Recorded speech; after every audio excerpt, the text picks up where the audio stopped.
views and opinions expressed in this program are those of the participants and do not necessarily reflect the views of BronxNet or the program underwriters. Hola everyone, and welcome to Open, the one and only show bringing the best of the Bronx, New York, and the world straight to you. I'm Rhina Valentin, your host of Café con Leche every Friday. Here's what's coming up in today's show. Leading things off, we'll sit down with the prominent Latino actor Manny Perez to discuss the highly anticipated film Veneno-Primera Caída, El Relámpago de Jack. Yes, and then we'll hear an interesting story about a woman who persevered through personal trials and tribulations with her new memoir, The Audacity to Finish. After that, we'll get a kickstart into healthy eating when a My Wellness Solution introduces Operation Cleanse, the book and program just in time to spring forward. And then we'll learn some secrets, speaking with comedic performer Nikki Sunshine about Confessions of a Massage Parlor Madam, an unconventional play bringing awareness to sexual assault. And finally, our Open Artist Spotlight features Ballet Hispanico, one of New York's Latin-fused dance organizations, and we'll even get a sneak peek of what people should expect for their upcoming performance at the Joyce Theater. So sit back y prepárate. All this and more is coming your way because now we are officially open.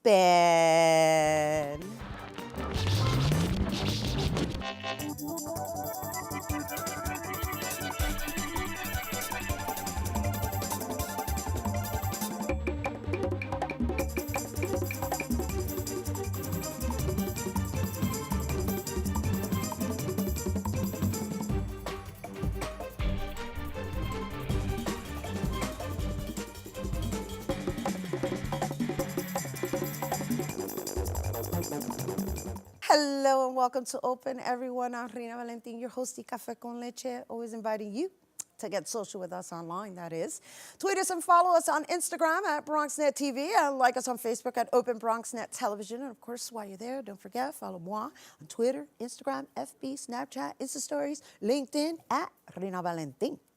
All right, so Veneno-Primera Caída, El Relámpago de Jack, which I believe means the first fall, and in the realm of Jack Veneno is the story about a Dominican wrestler who is a living legend within the Latino community, and the folklore has been engraved in the hearts and minds of those who have enjoyed the battles. Let's take a sneak peek of the highly anticipated film, Veneno.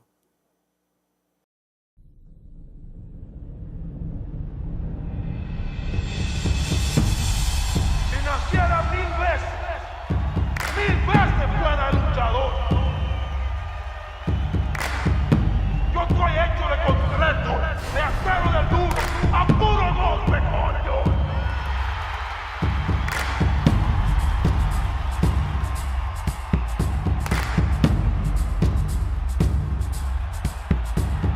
Yo estoy hecho de veneno, de sueño, de aplausos, de gloria.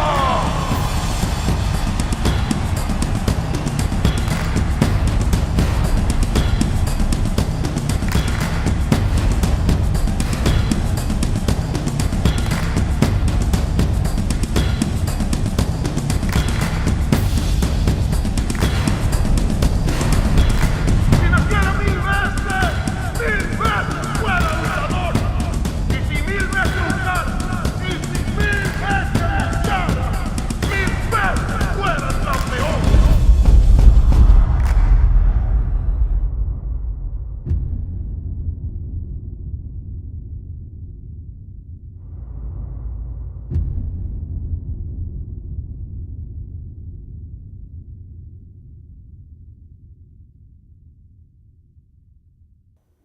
And welcome back to the studio. That was a sneak peek of Veneno, and here to share more is the star of the film and actor who plays Jack Veneno, Manny Perez.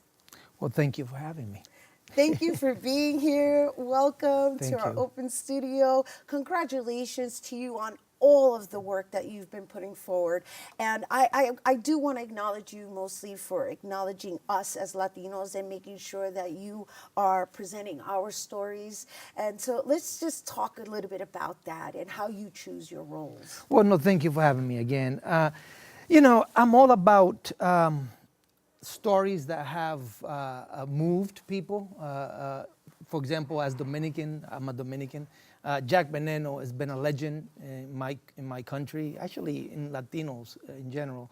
And so his story must be told, and I'm glad it's being told now that he's alive, so he can actually see it. He actually saw it in Dominican Republic when we had our premiere. So how I choose my roles, I guess I love roles that have a lot of heart, and this character has a lot of heart. And there is a beginning, a middle, it doesn't have to have an end, but make sure that the character has a transition from start to the end. So that's how I look at scripts, just good stories. No, I understand he's into politics now. He was. He was. Yeah, he was. Now he's like 85, Right. and his age is coming on to him right now.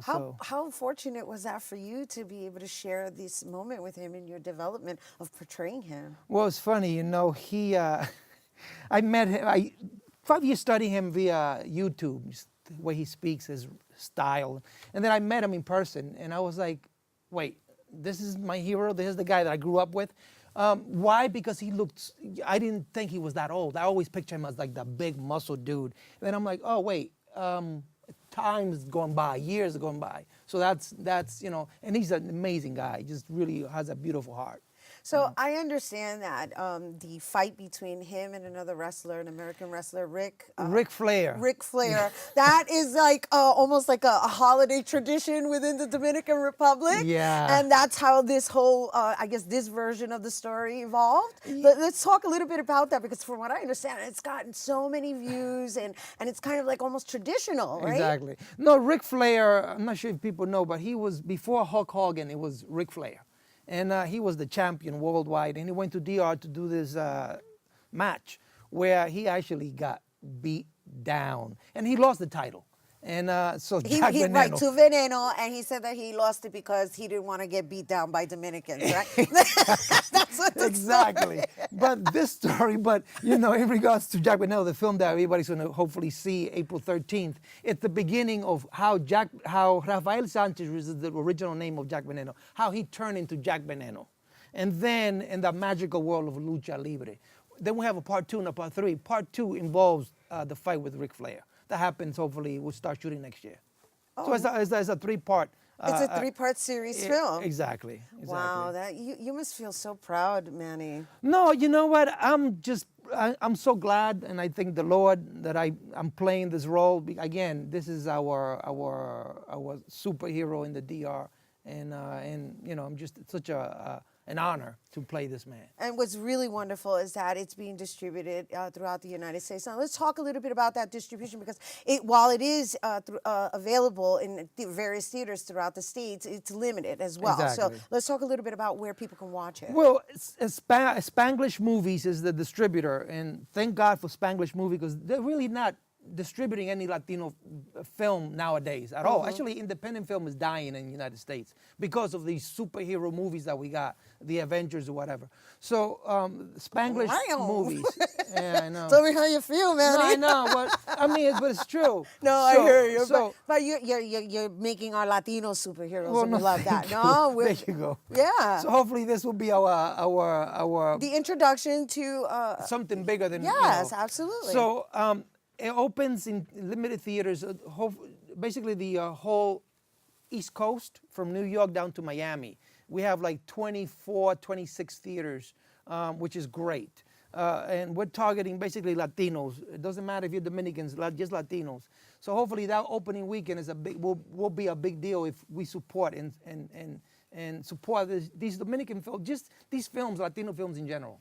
Well, I think it's important for us to tell our stories, and I think it's important for us to know our stories, and I think it's definitely important for us to support our stories. Amen to and that. so when is the film opening? April 13th, here in New York, Miami, Rhode Island, Boston, 42nd Street, we're talking the AMC, we're talking... Here in New York. In New York. Do you we're know the talking, theaters that it's going to premiere here in New York? Yeah, I do. The Grand Concourse. Oh, here in the Bronx? Whitestone, Yes, nice. Here in Whitestone, 42nd Street. Then we have others. Then we have New Jersey, everywhere in New Jersey.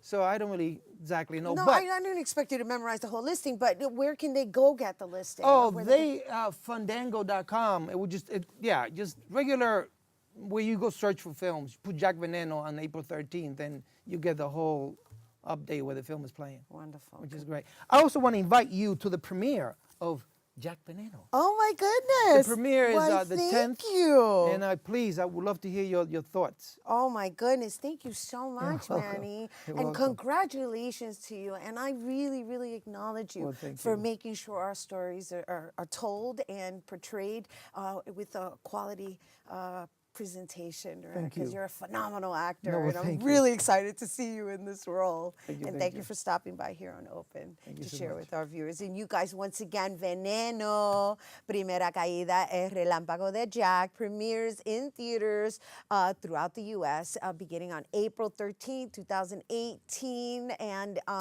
I wanted to invite you guys to maybe visit their Instagram as well. It's at Venenord. It's Venenord, because they have listings listed there throughout the images, and you'll be able to find the closest theater screening near you.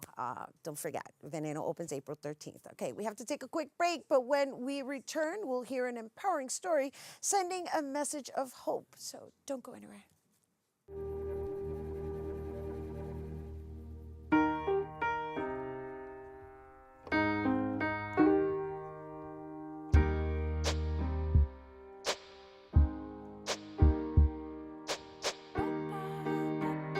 And I can't change, even if I tried, even if I wanted to.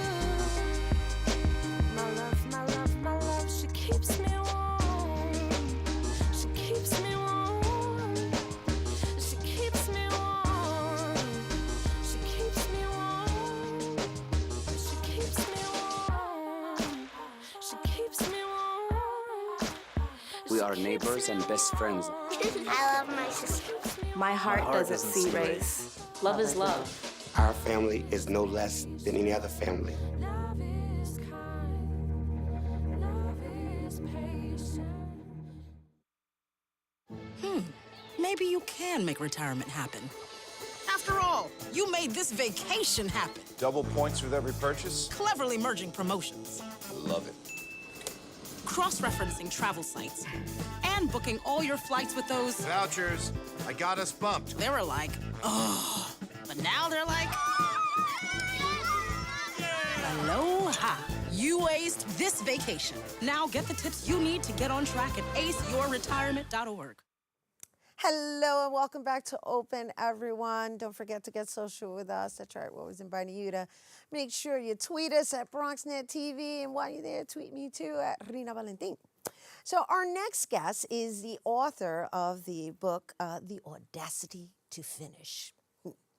It's a memoir reflecting some of the most difficult moments in this millennial's life. It's a story about being spiritually attacked, resolving through faith, resilience, and hope for a journey into motherhood. And joining us now to share more on her book, we welcome author Laura Eustache Zamore.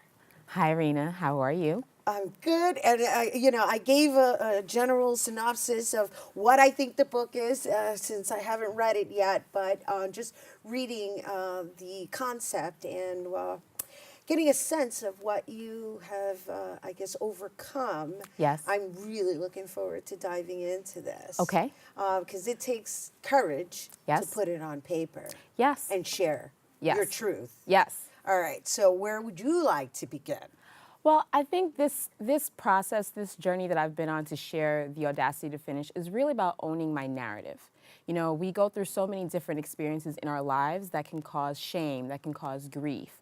And I think it's important to own that narrative, that there are things that can come out to teach others. Now, this book is not a how-to. I'm very careful about that. It's not a how-to to overcome depression or spiritual attacks or anything of that nature. It's more or less me putting it out there, that someone else reading it will be like, wow, she went through something so horrendous and she had the courage to put it on paper. She's sharing it. And I find that through sharing comes healing. That's my experience. The title itself, it speaks volumes. Yes. The audacity to finish. Yes. Was there a time where you thought you weren't going to be able to keep going? Absolutely. Many different times. I can remember realizing that it was time to go back to school at 25 and feeling like all my counterparts, all my classmates had finished before me, and I was going to go back by myself. And I did not know if I'd be able to do it, you know, but I said, I have to do it. I have to finish. I have to. Okay, so let's just give everybody a little background on how you were, I guess your condition just kind of randomly presented itself. Yes. And the severity of it. Yes. I didn't want to talk about it without you bringing it out into the open Sure, first. sure. And I think that that's central to the theme of the book, is understanding that depression and mental health issues has their place, and understanding that there's different things in the concept of energy and how your auras can be compromised. I think this is something that people are more comfortable talking about nowadays, as opposed to like maybe when I was, you know, coming of age, 20, 21, no one knew what energy was or a crystal or anything of that nature. But I find that people are more comfortable about talking about it now.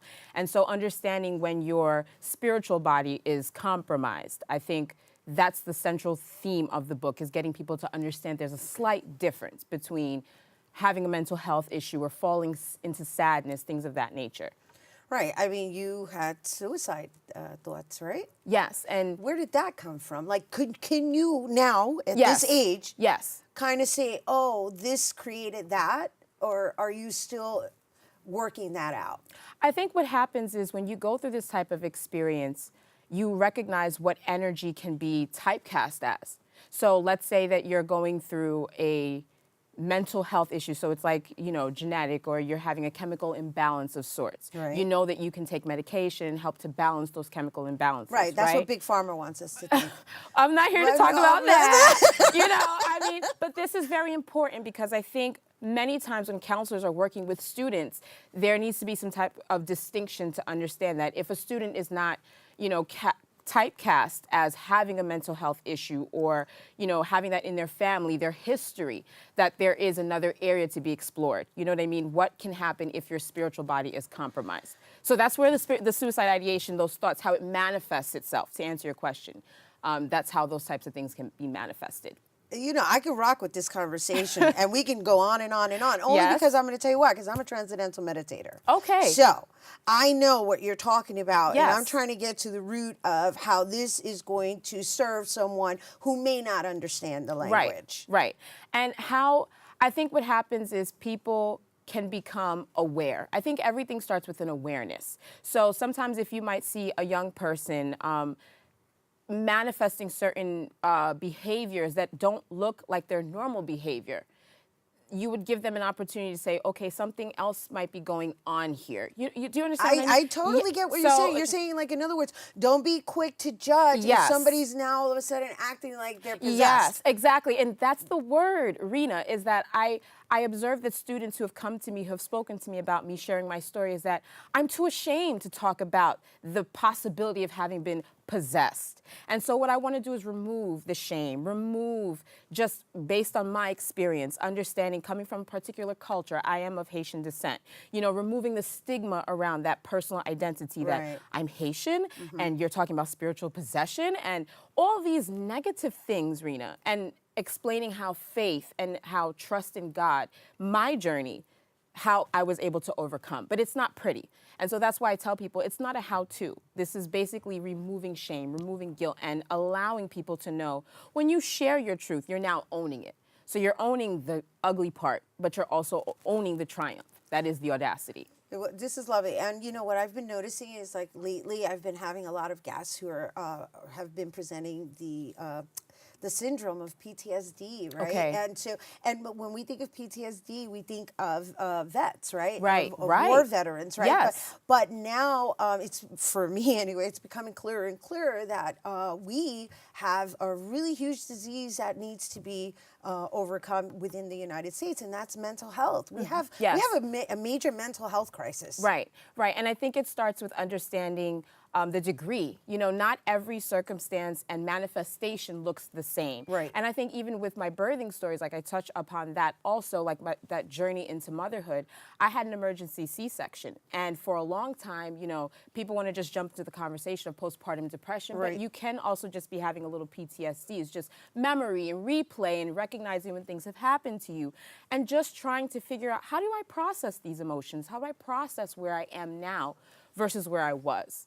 Okay, so we just kind of rolled over the C-section because we're going to just rewind a little bit. Absolutely. Only because you brought it up, which means that were you preparing to have a natural childbirth and then you just ended up having to do an emergency C-section? Well, in actuality, I touch upon the birth of my first son. Okay. And I had a planned vaginal birth with that, but I ended up having hyperemesis gravidarum, which is a condition that most people do not know about. It affects like perhaps I think 2% of women.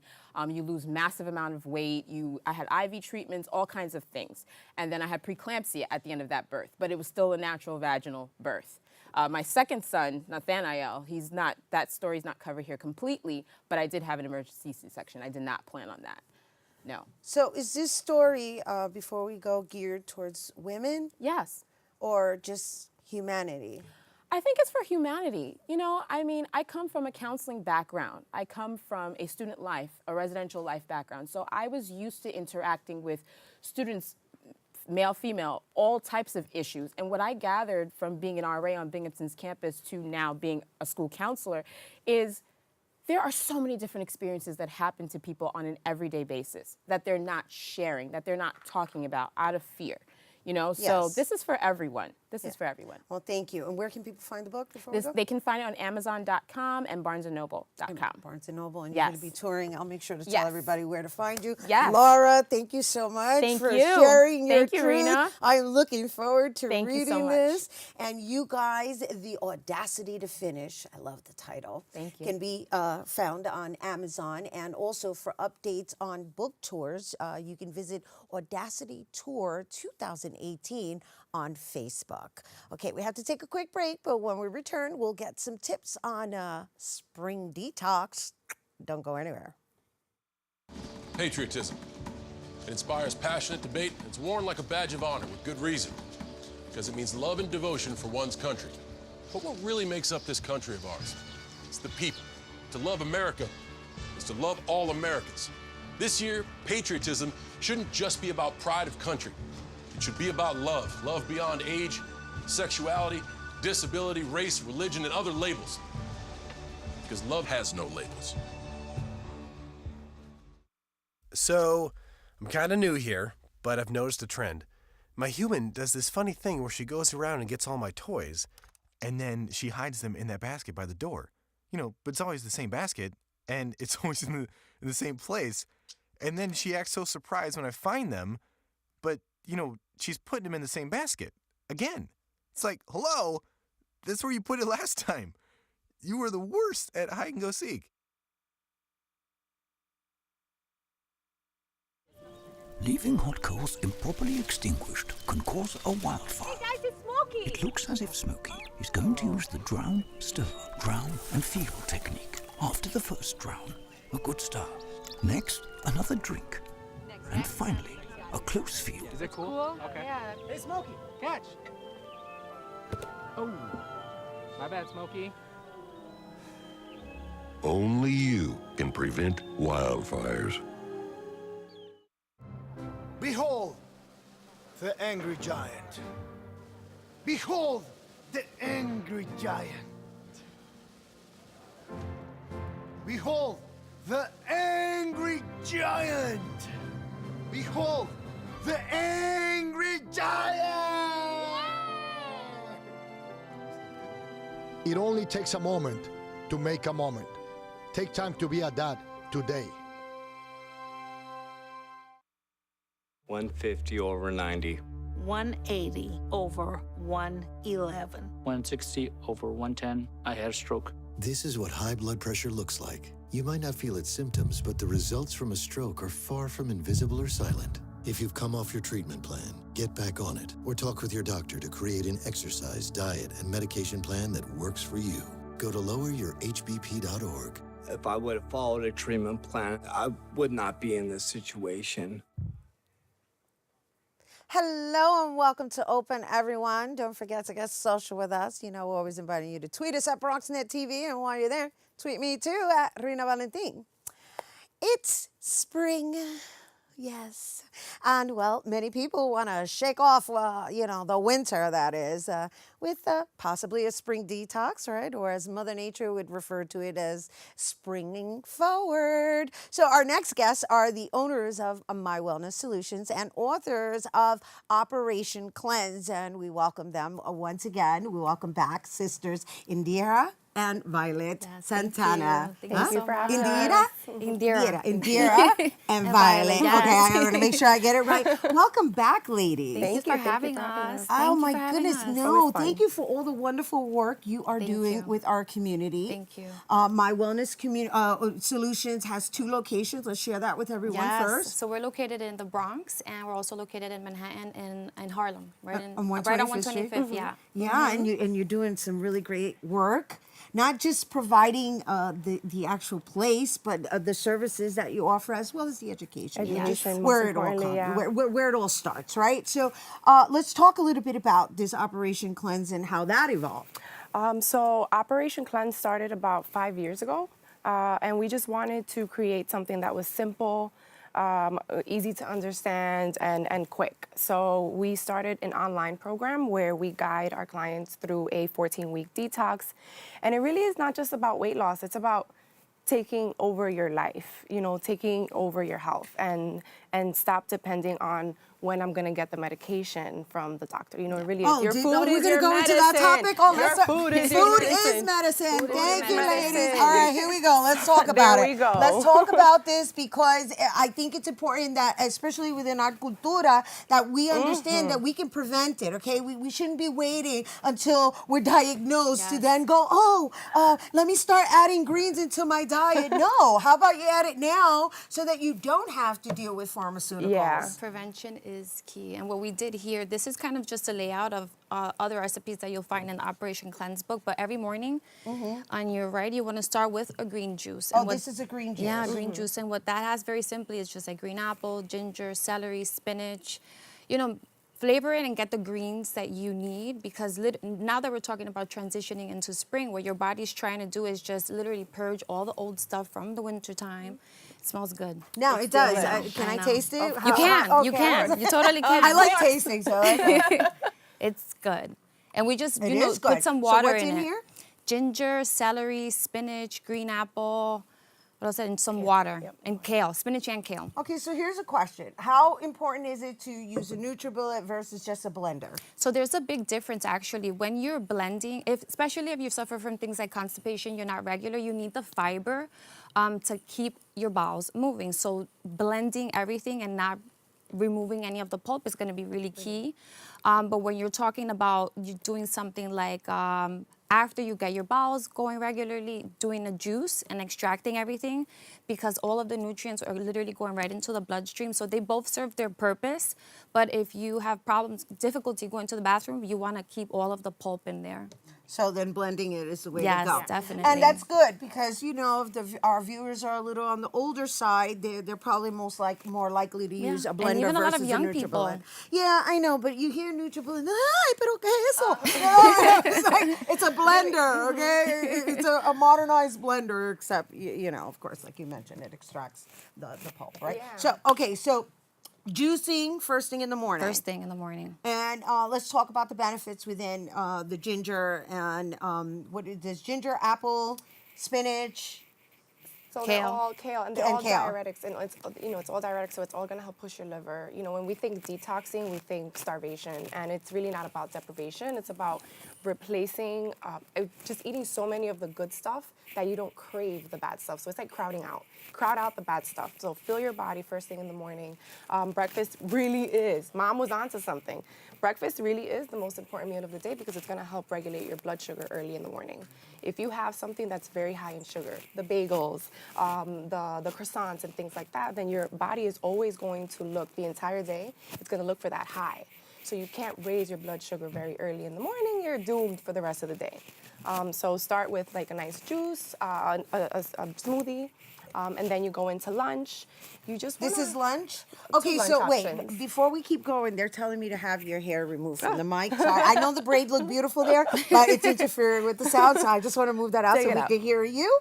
And what I love about this is like Operation Cleanse right away. I start, the first thing that popped in my head was like, oh, fasting, but it's not. No, there's so much food in Operation Cleanse, and so many of our clients over the past 10 years, they just tell us, oh my God, I'm supposed to eat all of this. Like, Violet, I literally feel like I can't finish, but it's almost counterintuitive because to cleanse and to speed up your metabolism, you do need multiple meals throughout the day. So you how know, many if times you're- should you be eating a day? Like literally 4 to 5. 4 so to every 5. 2 to 3 hours that you're giving your body something.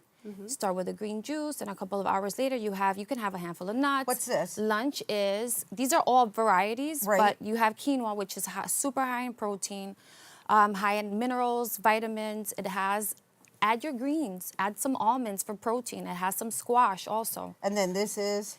Also, again, with your quinoa, but you're basing it with some spinach, and avocado is your BFF. If you want to have a whole avocado, go for it. It's super high in healthy fats. And then this one? And here you have an antioxidant salad. What it has is a lot of broccoli, blueberries, goji berries, and literally just pick the green that you want. All greens are super high in all of the beneficial nutrients that you need to keep your body healthy, but also to help you cleanse and detox. Right. So the idea is that you always incorporate greens into your diet, right? I love how you made a nice variation here, right? Because after eating salad the same way, It's so boring. Yeah, it gets Oh boring, my but goodness. you can Yeah. spice it up, right? And spruce it up. Now let's talk about the quinoa because I noticed that you incorporated it into 2 salads. Like, Quinoa. So Quinoa is like our rice replacement. Uh-huh. You know, you want to replace any rice, any white rice, obviously that you're having with quinoa, and it really is a very versatile grain. You can also have quinoa in oatmeal. You know, in a sweet form. You can have quinoa with just salads, And it's these just almonds, really, are these These are almonds? almonds, yeah. Sliced These are almonds? just slivered almonds. slivered. And it's just adding extra protein into your diet and more good fibers so that you can keep your bowels moving. All right, so before we go, how do people get down with your Operation Oh, Cleanse my group? goodness, Right? yes. Because there's accountability now, right? There And I is. like that. So how There's long is the accountability. Operation Cleanse? So Operation Cleanse itself is 14 days. It's you can pick up the book on Amazon.com. You can find the support groups happen several times a year, and if you go on OperationCleanse.com, you'll be able to keep up to date with when the next official cleanse we're in there, and I guide you through the whole thing. But even if you don't want to wait for the next cleanse, pick up your book. We've made it so simple for you guys to really reset your body. You don't have to think about, oh my goodness, what am I going to eat? We give you the meal plan, we give you your shopping list, and we've customized everything so that you're getting all the nutrients that you need. Literally just pick up the book, go shopping, plan, cook, and you're good to go. And now's the perfect time, right? Yeah. Now's the perfect time to kind of like unify your energy with Mother Earth and, as 100%. everything starts blossoming. And of course, the healthiest food comes from Mother Earth. Thank you Earth. so Thank much, you. ladies. Thank you, thank you, Yes. thank you All for right, you having guys, us. once again, for more info on detoxing and Operation Cleanse, visit mywellnesssolution.com. That's mywellnesssolution.com. And I encourage you to do so. All right, we're taking a quick break, but when we come back, we get the inside scoop behind the one-woman show, Confessions of a Massage Parlor Madam. Ooh, stay right there. Well, Thomas, you've got pre-diabetes. But with more exercise and a change in diet, it can be reversed.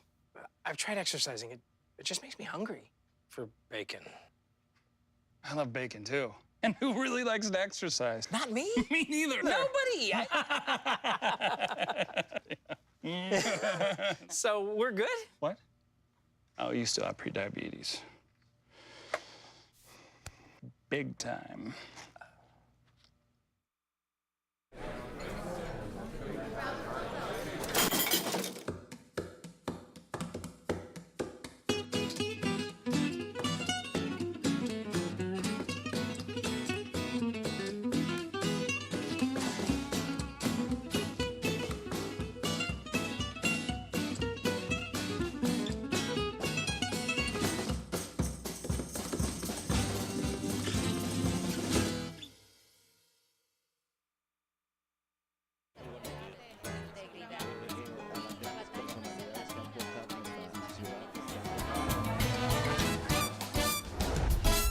If you want to stay in the know about the latest happenings en español, check out Diálogo Abierto, BronxNet's own Spanish show, Wednesdays 6:30 p.m. on Channel 67. The latest in news, arts, culture, politics, and what's going on in your neighborhood. Diálogo Abierto, the best way to stay connected in Spanish. See you there. Te esperamos. Hello and welcome back to Open, everyone. You know, we're always inviting you to get social with us. We want to hear from you. So tweet us at BronxNet TV, and while you're there, tweet me too at Rhina Valentin. All right, so here we go. Confessions of a Massage Parlor Madam. Interesting name for a one-woman show, right? So, while comical in style, it also serves as a means to shed light on issues such as sexual harassment. It's an unconventional play that reminds people to what? To make good choices. And here to give us the inside scoop, we welcome comedian and actress Nikki Sunshine. Hi, Rhina. Somos gemelas, mira. I know. I was like, you were looking in my window. Pero mis tetas son un poco más, ¿cómo se dice pancake en español? Ay, ay, ay, te fuiste. Ay, Dios mío. Can only imagine what the show's going to be about. Right. But you know, I do want to acknowledge you for the work that you have been doing throughout the years, and I just want to share with everyone. Nikki and I know each other for I want to say like almost 10 years now. Yeah, my daughter's going to be 9 in July, and we did the vagina monologues together. Yeah, and I was the angry vagina, and I was performing at 6 months. I was 6 months pregnant. Yep, I remember that. At the New World Stages. New World Stages, yeah. And we've kind of kept in touch, and I just love all the work. I mean, you've been doing some television stuff. You had some stuff going on in FYI, and obviously you've been doing some side jobs here. Yeah, well, during that time, when we were doing the show together, the people in the cast, and you didn't know that I owned a massage parlor, a rub and tug or an adult business, and it was called Latin Sun, and we had Latina women, we had Caribbean women, African American women in a sea of Asian businesses, but it was good money, it was very lucrative, but a lot of bad things happened. And my play really is my testimony, my story. I moved to New York City from Virginia. I'm Southern Baptist from Virginia. I speak Spanish. I've been pretending to be a Puerto Rican for like most of my life. Somehow you can pass on. I'm like, and you do it with a good accent too.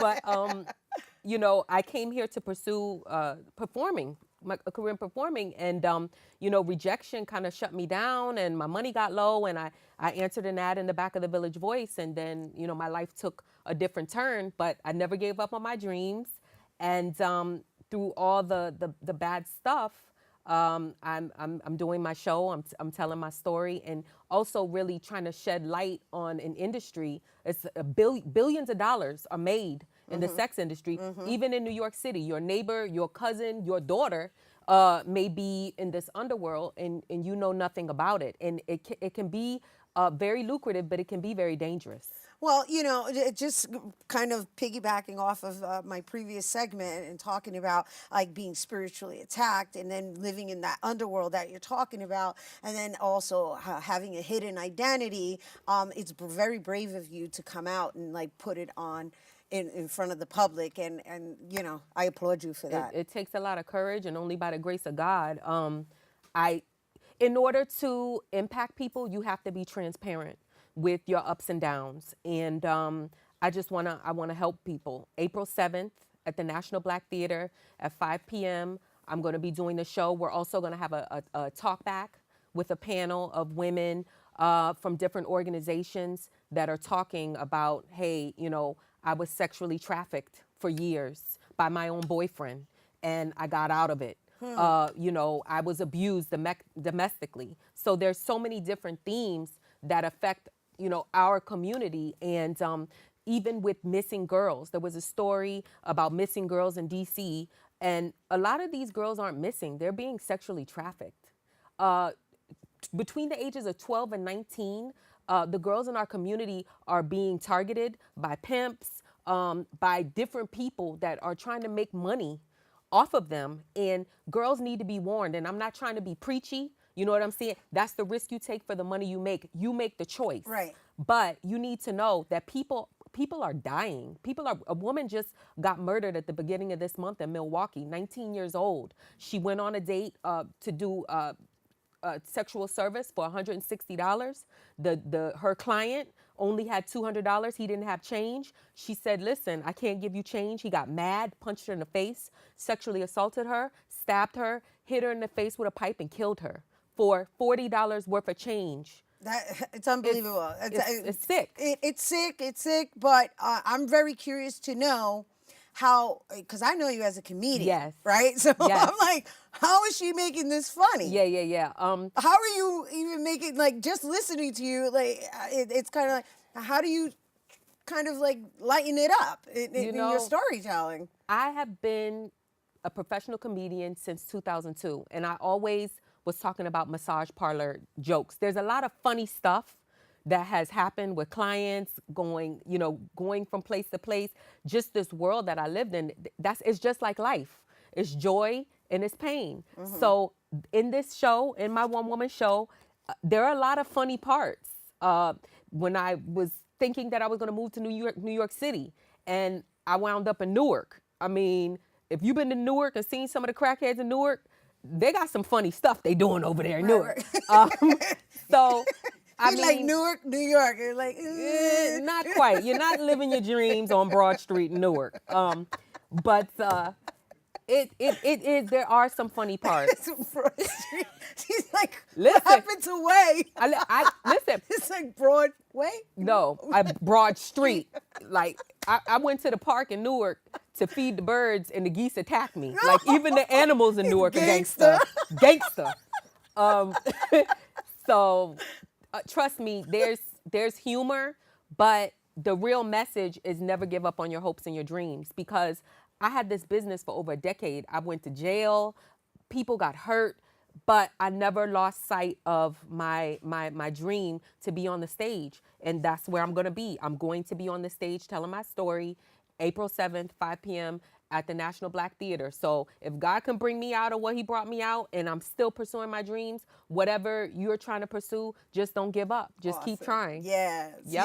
Yes, sunshine. Yes. Amen to that. Yes. Awesome. Thank you Definitely. for being Thank you here. for having me, Rhina. All right, you guys, once again, Confessions of a Massage Parlor Madam is taking place one night only, and that's on April 7th at 5 p.m. at the National Black Theater in Harlem, located at 2301 5th Avenue in Manhattan, of course, New York.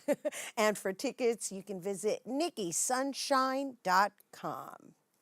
Okay, we have to take a quick break, but when we return, we speak with the artistic director and CEO of Ballet Hispanico. Don't go anywhere. Open up your books to page 360. Did you just look at your phone while you was in class? You played yourself.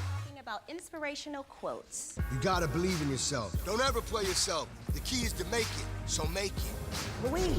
Louise, can you give me an example of an inspirational quote? Don't play yourself. The key is to make it. And who said that? I did. Now that's a major key alert. Learn the real major keys to getting to college at getschool.com. I'm only 17, but I know about investing. Believe in something, buy shares in it, watch it grow. So, what if you could invest in the future? The future of kids, like a stock. Not the kind of stock that's about making money, but a stock for social change. A whole new kind of investment called Better Futures. When you invest, it helps kids go to college. I could be one of the first college graduates from my family. The first philanthropist from my neighborhood. And if I'm the first, then maybe there's a second and a third. Believe in us, invest in us, watch us grow. My name is Sydney, and I'm your dividend.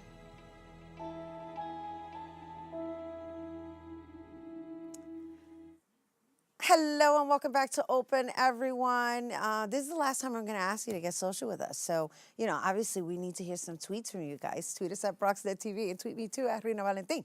All right, we want to hear from you. All right, so here we go. Ballet Hispanico, for decades, celebrates Latino culture through dance. And here to share more about the organization history and future presentations, including their upcoming performances at the Joyce Theater, we welcome Ballet Hispanico Artistic Director and CEO Eduardo Vilaro. Thank you for having me. Thank you for being here, and thank you for your commitment to our community with such prestige. Ay, ay, ay. Ballet Hispanico is a legendary. Let's just share with our viewers a little of the background and as well as how you came into your position. Well, the beauty is that Ballet Hispanico was founded by a Latina, a strong Latina, who wanted to give access to quality arts education to students. Tina Ramirez founded this organization in 1970, which means we're going to be 50 in 2020. Which is a big, I mean, for a Latino-founded, run, and sustaining arts organization in this nation, you know, it's quite a feat. So my hat's always, I'm so honored to be able to take the baton from Tina. Well, my hat tips off to you as the continuation in making sure that you continue to move forward, right? I understand you were a member before you took over. I was a member, and I'm actually a Bronx boy. I was raised in the Bronx. We immigrated. The X in the house. The X in the house, Conda. But I was raised here, not too far. I mean, this was my hood. I was on 198th Street and the Concourse. And we immigrated from Cuba, and the thing that connected me to my culture was music and dance, and dancing con mami en la cocina. And so that's what really gave me my want of being in the arts. And so I did that, and I danced with the company for 10 years. Back in the day, I'm not going to give you any dates. You know, we're springing forward. Always. Oh, I like that. I like springing that. Forward. Keeping in the theme. We, you know, it has been a wonderful journey to be able to continue this. And this company has toured the world. We just came back from a month-long tour to Germany, Norway, Latvia, Edinburgh, and it's seen everywhere. And the premise of this organization, of this dance company, is to share the joy, the essences of what it is to be Latino today and American. We are Americanos, you know, and which some people forget.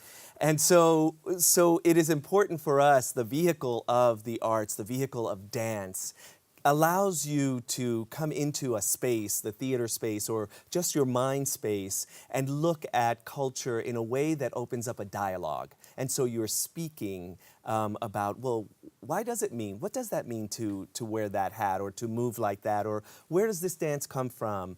We don't do folkloric dance. We are a fusion. My whole thing is that the work, the representation of the culture comes from those Latino and Latina artists that are creating work on stage. I know, it's lovely. It's really, really mesmerizing to watch the work because exactly, I was just going to use the same term. It was like, I love the fusion, the elegance in the fusion, right? Because you still honor certain styles, but you kind of mix them up together so that it becomes one whole Latino cultura. Exactamente. Because, you know, we're not one, we're many. But, you know, somos hermanos y hermanas, and we come together. And that's the beauty of this voluptuous art form and this voluptuous. Because that's what it is, right? Voluptuous. Right? You know, it suits Latinos and Latinas. Of course, all the time. And, you know, it allows even our we work a lot with young people. We have a school, 700 kids a year, giving young Latinos and Latinas the start, the access to training with, we have a scholarship fund called Nuestro Futuro. It's important for us to nurture future leaders. I was nurtured. I have the honor and the grace to be able to continue this mission, this vision, and to share with the entire world the beauty of our culture. Absolutely. So not only are we springing it forward, we're paying it forward. And so if someone were interested in your programs, how would they go about getting involved and or signing up? Like, do you work with specifically with schools, or do you have after school programs? Because I know you have another component to there's the professional performers, and then there's the community programs that you offer. Right, so all of the above. So we have community programs that go into actually public schools. So we have teachers, we develop teaching artists to go in and teach our methodology of bringing dance and culture to the schools. And then we have our School of Dance. And then we even have our dancers, who you'll see, are also amazing teachers. And when we're on tour, we do community work. So I always love to say that dance is our heart, education is our backbone, and community service. So anyone interested in finding out about us more, of course, our website, ballethispanico.org, you can get more information. Students can either come to our after-school program, come to our summer intensive, have Ballet Hispanico come to their school if they contact us. We're happy to work with anyone. And so before we go, because we're going to get a sneak peek of what's happening at the Joyce Theater, let's talk about really quickly what the season looks like, because you have a season here in New York. So we've had a season in New York for over 35 years. Yeah, the Joyce Theater is our home. And so this is annually that you do it during this particular time? Yes, during this particular time. It's at the Joyce in the spring. It's a week-long run. So from Tuesday opening night, April 10th, until that Sunday, we have matinee performances as well if you want to bring the family. And the performance is family-oriented. I mean, there are always going to be some interesting moments because, as you've already spoken in your program, there is love, pain, there's everything involved, and the arts is the vehicle to expose and share and expand on all of that. And I think it's important that you share those moments with your family, because it's like planting seeds. That's right. Right? It's another form of communication, and I'm looking forward to not only getting a sneak peek, but actually going to take my daughter to see the show. So. Yes, well, we can't wait to have you there with your daughter. I think she's going to have a great time. I think so, too. Thank you so much for coming here on Open and sharing with our viewers. Oh, it's my pleasure. And so what are we going to see after we come back from break? So after you come back from break, we'll be seeing a work called Línea Recta, or The Direct Line, and this is Annabelle Lopez Ochoa, this fabulous Colombian, Belgian woman who wanted to take flamenco and turn it upside down, fusing contemporary and ballet movement. Lovely. Sounds exciting. You guys, we're going to take a quick break, but when we return, we're going to present that performance from Ballet Hispanico Company with the dancers, so don't go anywhere. You don't want to miss this. Maybe you can make retirement happen. After all, you made this vacation happen. Double points with every purchase? Cleverly merging promotions. Love it. Cross-referencing travel sites. And booking all your flights with those... Vouchers. I got us bumped. They were like, oh. But now they're like... Aloha. You aced this vacation. Now get the tips you need to get on track at aceyourretirement.org.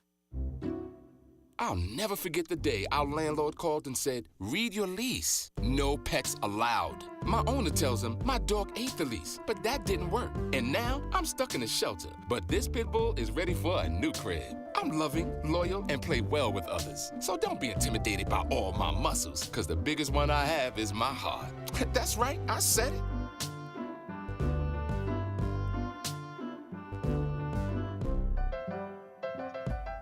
Hello and welcome back to Open, everyone. It's now time for this week's Open Artist Spotlight. Here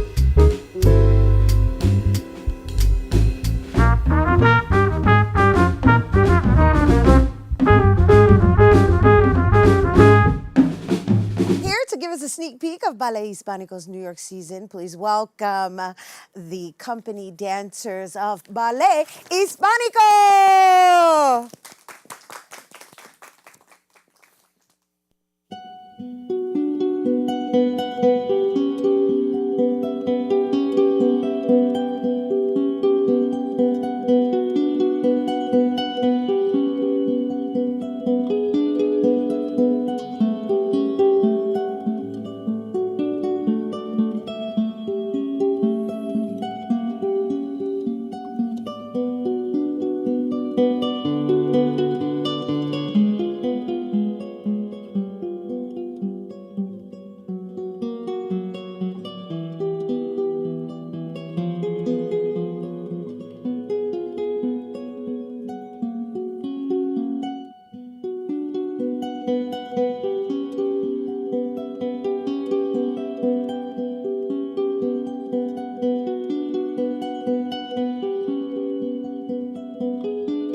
that preview. Oh my gosh, how beautiful. Once again, thank you to Ella, Mark, and Livan, Ballet Hispanico. And once again, Ballet Hispanico's New York season is taking place at the Joyce Theater, and that begins April 10th through the 15th. For more information, visit ballethispanico.org. That is our show today, mi gente. Thanks to all our guests for coming through, and to you, our viewers, for tuning in. If you missed any part of the show, you can check out the Recablecast tonight and 24 hours a day at BronxNet.tv. I'm Rhina Valentin, and from all of us here at Open, may the universe provide paz, prosperity, y amor. Happy Good Friday, everyone, and happy Easter. Adios.